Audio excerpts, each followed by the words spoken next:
Hi friends, இன்றைக்கி நம்ம என்ன பார்க்க போகிறோன்னா இன்விசிபிள் ஷோல்டர் தான் பார்க்க போகிறோம். இப்போது பேக் பார்ட்டில்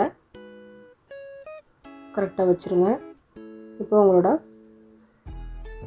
ஃப்ரண்ட் பார்ட்டை எடுத்துருங்க. இதில் இந்த லைனிங்கும் மெயினும் இப்படி ஓப்பன் பண்ணிவிடுங்க.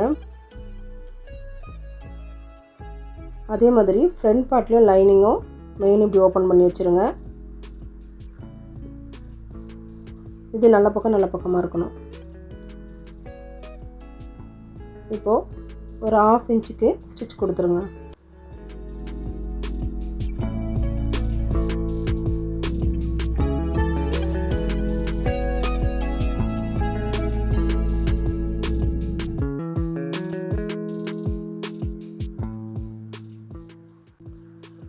இப்போ நீங்கள் இதை ஓப்பன் பண்ணி பார்த்தீங்கன்னா நீங்கள் ஷோல்டர் அட்டாச் பண்ணதே தெரியாது.